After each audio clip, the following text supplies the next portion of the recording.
The steady, rhythmic beeping of the heart monitor was the only sound in the hospital room, but to me, it sounded like a countdown. My wife, Maya, was gripping my hand so hard her knuckles were white.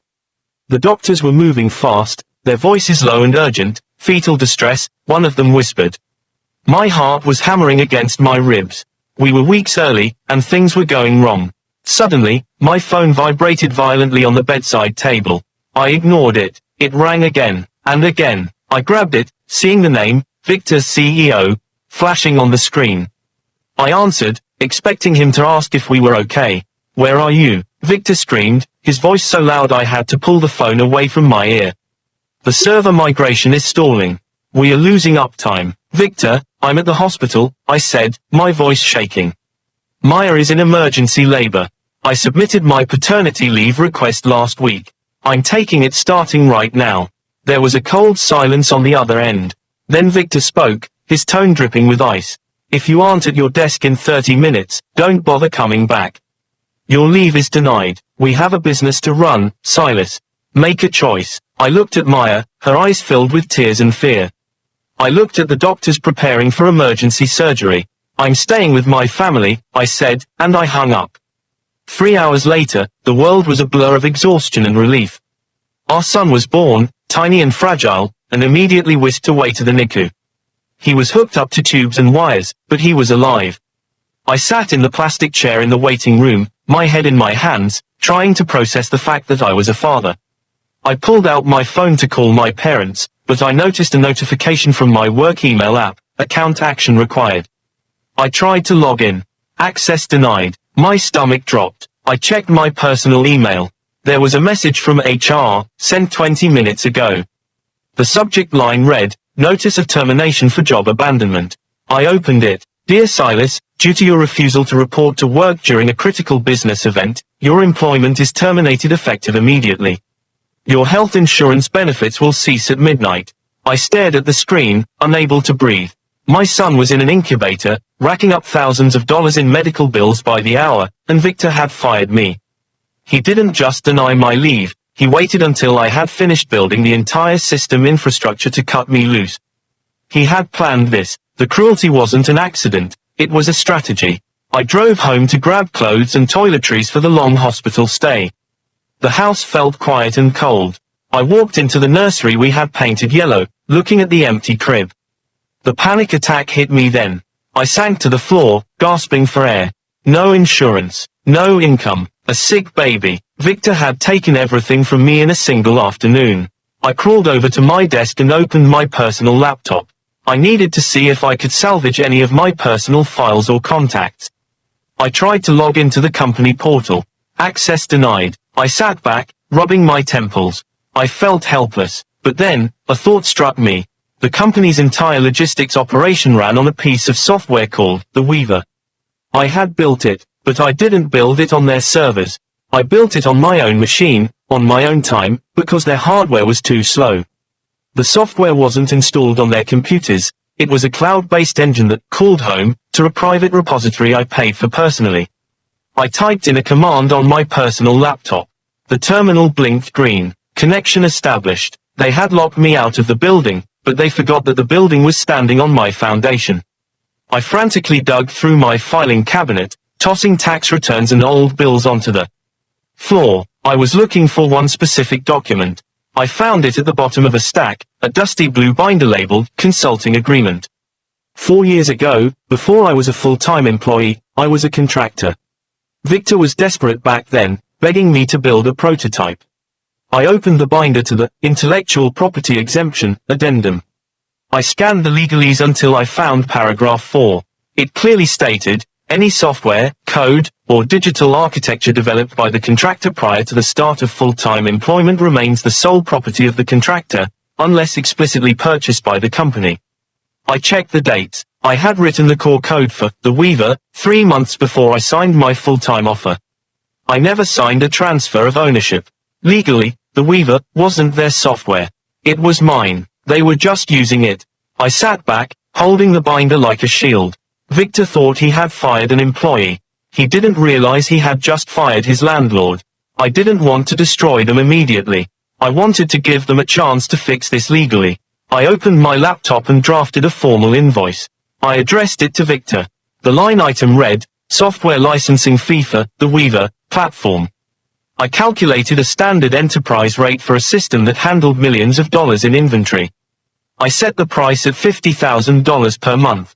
Then, I added a retroactive charge for the last 2 years of unpaid usage. The total came to $1.2 million. I attached a copy of the consulting agreement with the IP clause highlighted. I wrote a brief note, Victor, per our original contract, I own the IP. Since I am no longer an employee, we need to formalize a licensing agreement. Please remit payment within 24 hours to avoid service interruption. I hit send. It was a fair offer. I wasn't asking for revenge yet, I was asking for what was mine. I hoped, perhaps foolishly, that Victor would see the legal reality and back down. My phone rang 10 minutes later. It was Victor. I answered, putting it on speaker so I could keep packing my bag for the hospital. Are you insane? Victor shouted. He wasn't scared, he was laughing. I just got your little invoice. You think you can extort us? We own you, Silas. We own everything you typed on our time. I typed it on my time, Victor. On my equipment. The contract proves it. That contract is garbage, Victor yelled. I have lawyers who eat people like you for breakfast. If you try to sue us, I'll bury you in legal fees so deep you'll be paying me until that kid of yours is in college. He paused, his voice dropping to a menacing whisper. If you don't stop playing games, I'll sue you for corporate sabotage and theft of company secrets. You'll go to jail, Silas. Walk away. He hung up. He didn't care about the contract. He thought he could bully me into submission. I called Elias, an old friend from college who was now a shark of an IP lawyer. I sent him the contract and told him what Victor said. Elias reviewed it and called me back in 5 minutes. Silas, this is ironclad. You didn't build this for them, legally, they're just renting it. And they just fired the landlord and stopped paying rent. Can I shut it off? I asked. You have no obligation to provide a free service to a company that fired you, Elias said. You aren't an employee, you're a vendor. If a customer doesn't pay, you cut the service. Do it. I hung up. I looked at the time. It was 5 p.m. The evening shift at the warehouse was just starting. I opened my laptop. I accessed the remote admin panel for the Weaver. I located the digital license key that the company's servers pinged every 60 seconds to verify access. I took a deep breath. I thought about my son in the NICU. I clicked the drop-down menu. I changed the status from active to suspended. 5 miles away, inside the massive distribution center of Victor's company, chaos erupted instantly. The Weaver controlled everything, the inventory robots, the shipping labels, the order tracking. Suddenly, every screen in the warehouse flashed red. Error. License expired. Please contact vendor. The robotic arms on the assembly line froze mid-air. The conveyor belts ground to a halt. The scanners in the workers' hands beeped an error tone and went dead. What's happening? A floor manager shouted into his radio. System is down, the control room replied. Everything is locked out. Orders worth thousands of dollars were piling up on the loading dock. Trucks were waiting for manifests that couldn't be printed. The company was bleeding money, and the wound was self-inflicted. Victor stormed into the IT department, his face purple with rage. He screamed at the junior developers who were frantically typing on their keyboards. Fix the glitch, Victor yelled. I'm losing $10,000 a minute. Reboot the servers. The developers tried to restart the system. It didn't work. The screens just displayed the same red error message. Patricia, the head of IT, stood up. She was a brilliant woman who had always respected me. She looked at the code scrolling on her monitor. It's not a glitch, Victor, Patricia said calmly. It's a hard lockout. The software is trying to call out to an external server to verify the license, and the handshake is failing. The vendor has cut us off. We don't have a vendor. Victor snapped. Silas built this. Exactly, Patricia said, and you fired him. Victor played dirty. He decided to escalate this beyond a business dispute. He called the police and reported me for cyberterrorism and hacking. I was sitting in the NICU, holding my son's tiny hand through the incubator port, when I saw 2 police officers walk into the unit. They spotted me and approached. Silas, one officer asked, we need you to come with us. We have a report that you are actively hacking a local business.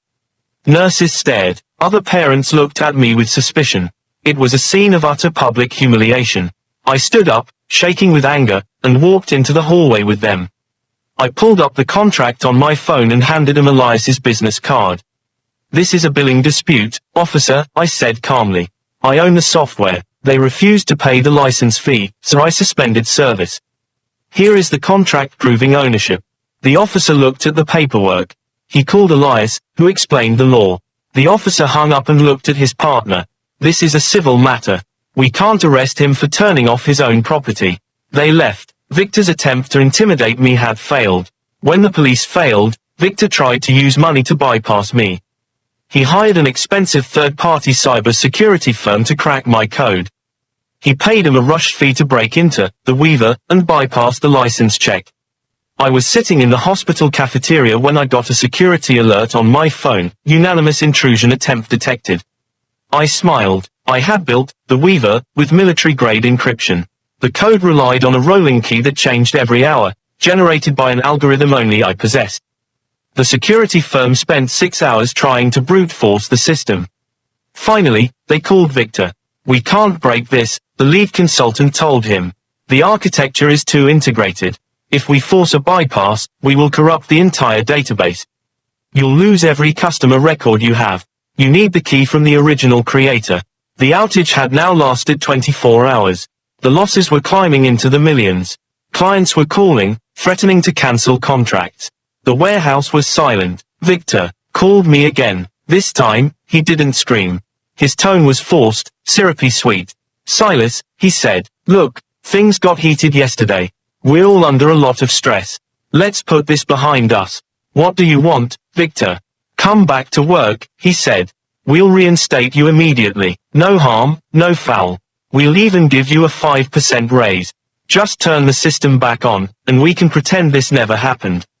He didn't mention the paternity leave. He didn't mention the police. He thought he could buy me back with a tiny raise and a return to the status quo.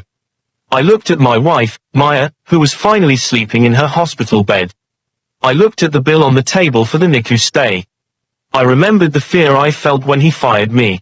"I don't want the job, Victor," I said coldly. "I don't want to work for you ever again." "Then what do you want?" Victor snapped, his patience fraying. "I want you to pay the invoice," I said. "But the price has gone up. It's now $100,000 a month for the license. Plus, there is a $500,000 penalty fee for the unauthorized use and the attempt to hack my system." "You're crazy," Victor screamed. "I'll never pay that." "Then your warehouse stays closed," I said. "Have a nice day." I hung up. Elias called me an hour later. "He's going to try to spin this in the media," Elias warned. "He's going to paint you as a rogue employee holding the company hostage. We need to get ahead of the story." We decided to leak the truth to a major tech blog. I sent over the termination email with the timestamp showing I was fired while my wife was in labor. I sent the contract. The headline ran 2 hours later: "Tech giant fires new dad in ICU, steals his software." The story went viral instantly. It hit the front page of Reddit. Twitter exploded with outrage. People were posting pictures of themselves canceling their orders with Victor's company. The public sentiment turned violently against him. He wasn't the victim of a hacker, he was the villain of a labor dispute. The company's board of directors saw the news. They watched the stock price dip 10% in a single morning. They started calling Victor, demanding answers. "Why is the warehouse shut down?" The chairman asked. "Why is the stock tanking?" Victor panicked. He lied to the board. "It's a virus," he told them. Silas planted a logic bomb before he left. "He's a criminal. We are containing it." He dug his grave deeper. He blamed a virus for a licensing issue. He didn't know that inside the building, people were watching. Patricia, the head of IT, was in the room when Victor lied to the board. She was sick of his bullying. She respected the work I had done. She quietly went back to her desk and downloaded the server logs. The logs clearly showed the system returning a license verification failure message, not a virus or malware. She took screenshots of the logs and the failed hacking attempts by the security firm Victor hired. She sent the files anonymously to Elias's encrypted email. "Here is the proof," the note read. "It's not a virus. He's lying to the investors." Now we had proof of securities fraud. Victor was defrauding his own shareholders to cover up his mistake. Victor played his last card. His lawyers filed an emergency injunction in federal court. They argued that the Weaver was essential infrastructure and that my shutting it off caused irreparable harm to the business. They demanded the court force me to turn it back on immediately. A hearing was scheduled for the next morning. It was a gamble. He was trying to use the immense weight of the legal system to bully me into submission. I put on my only suit. I kissed Maya and my son goodbye. I'll be back, I promised. I'm going to finish this. I stood before the judge, looking tired and worn out. Victor's lawyers were slick, aggressive, and expensive. They painted me as a disgruntled hacker who was endangering the livelihoods of hundreds of employees. Then, Elias stood up. He didn't make an emotional speech. He didn't argue about fairness. He argued property law. He projected the consulting agreement onto the courtroom screen. Your Honor, Elias said. The plaintiff signed this document. It states clearly that the code belongs to the defendant. This is akin to a tenant changing the locks on a landlord. My client simply stopped providing a service that was not being paid for. The judge read the clause. She looked at Victor's lawyers. The contract is unambiguous, she ruled. The plaintiff owns the code. Request for injunction denied. As I walked out of the courthouse, adrenaline pumping through my veins, a man in a gray suit approached me. Silas, he asked. I'm the CEO of Apex Corp. Apex was Victor's biggest competitor. They had seen the news. They knew the Weaver was the secret sauce that made Victor's company so fast. We've been trying to replicate your logistics engine for years, the CEO said. We want to buy it. Outright. How much? I asked. $5 million, he said. And a job as our CTO, if you want it. I stood there on the courthouse steps. It was financial freedom. It was security for my son. But I wasn't done yet. I'll think about it, I said. But first, I have to finish the job. Back at Victor's office, the news of the court ruling spread like wildfire. The employees had been sitting idle for 3 days. They were reading the articles about how Victor treated me. Patricia stood up in the middle of the open plan office. He lied to us, she announced. He fired a man in the NICU and then lied about a virus. I'm not working for him anymore. She grabbed her bag and walked out. One by one, the other developers followed. Then the warehouse managers. Then the sales team. It was a mass walkout. We stand with Silas, someone shouted. Victor watched from his glass office as his workforce evaporated. He was alone in his tower, with no software and no people. The board of directors had seen enough.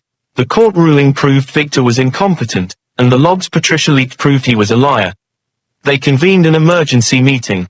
They summoned Victor. You fired the owner of our core IP, the chairman said, his voice shaking with anger. You exposed us to millions in liability. You lied to the board. Victor tried to stammer an excuse. I was trying to save money. Silas was expendable. The stock is down 20%, the chairman said. Nobody is expendable when they hold the keys to the castle. I decided it was time to end it. I didn't want to sell to the competitor yet. I wanted to make sure Victor's company couldn't hurt anyone else. I logged into my admin panel one last time. I sent a command to the Weaver. Uninstall. I didn't delete their customer data, that would be illegal. But I uninstalled my engine from their servers remotely. The code scrubbed itself from their cloud. The company was left with petabytes of raw data, but no engine to process it.